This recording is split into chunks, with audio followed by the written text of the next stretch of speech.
Yun guys, dati po ay meron po akong mga alagang baboy, inahin saka mga biik. At ang akala ko po dati ay natutulog lang po sila. Pati po yung kanilang inahin ay akala ko po dati natutulog lang. Ayun na po pala, ayun na yung huling tingin ko po sa kanila kasi lahat po sila ay nangamatay guys. Kasi po ay nagkaroon po ng sakit sa buong barangay about sa mga alagang hayop ng mga baboy.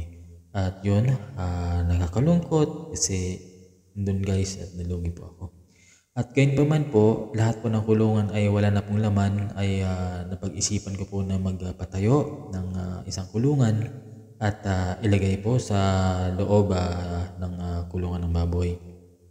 At yun, at sabi ko rin kasi sayang din yung mga araw at nakatiwawang lang yung kulungan ng baboy na walang laman guys ay nagpagawa po ako ng kulungan ng 45 days para kahit paano ay meron pong inalagaan yung kapatid ko doon.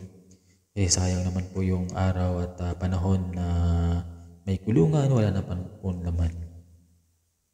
At yan po ay nagawa na po yung pinaka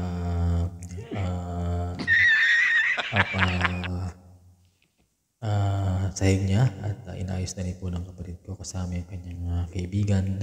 At yun, natapos na po sa ganitong araw. Nalagyan na rin po ng sahig ng green at kawayan po paikot para makagawa po agad ng kulungan. Kasi guys, pinamadali ko after 2 days darating na yung order ko po ng manok. Guys, at sabi ko bilisan ninyo pero guys sa araw po nito ay sa ganyan kanina pong paggawa ay lakas po ng umuulan kaya pahinto-hinto. At wala naman po ako magagawa kundi maghintay na matapos. Pero after a day sabi ko bilisan kasi parating na po yung order ko na manok. 45 days, kunti lang muna yung order ko guys at para lang po may kalaman yung kulungan. Awesome!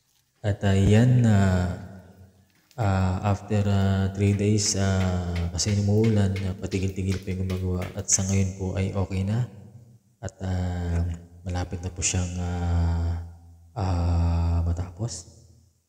Awesome! At yan patapos na guys. Patapos na yung ating kulungan. Ito po ay nakalagay sa loob ng kulungan ng baboy. Dito ko na rin po siya pinagawa. Simple lang naman po yung pinakaharap niya. Taas baba lang para mabilis ilagay yung manok at mabilis din pong kunin at buksan. Yun na guys, ito na po pala yung magdi-deliver. Kinilo na po nila yung dadalhin po nilang manok sa bahay.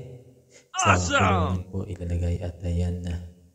Sabi ko po muna sa magdi-deliver po kayo muna ng around 20 kilos at yan, bali po yung kabuuan po ng 20 kilos ay 15 pong piraso guys at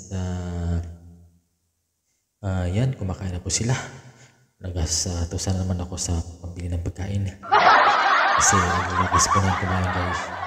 Sabi ng kapatid ko yung 5 kilo wala pa yata isang araw sa katutukan nila. At sabi ko naman, sige, test lang natin at kung okay, di kahit paano mayroon pong halaga. At ayan, yan na po sila guys, nilalabig na po sila. Mabuti pa yung manok, nilalamig, nilalagyan ng harang samantalang tayo.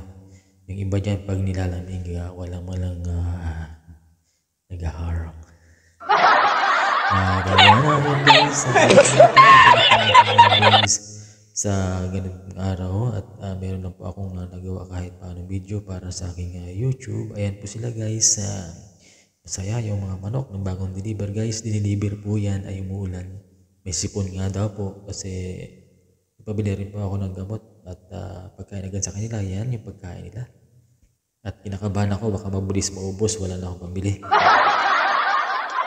Kaya yun.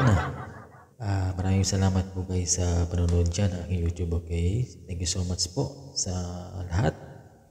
At sa aking pong pagtulog, parang hindi ako mapakali guys. Sabi ko, ano kaya maaari mangyari kung malulugi ba ako sa pag-alaga ng manok o hindi? At sabi ko naman, try lang naman kasi konti lang naman yung binili ko guys na yung manok na 45 days at kinumagahan guys, sabi ng nagbabantay po doon ay wala daw po silang ulam kaya hinatay nila yung isa.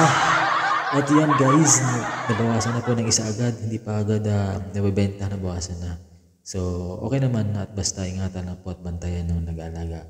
Maraming po salamat sa panood guys at ingat lang po tayo at manatili po tayong mag-isip ng negosyo. Bye bye.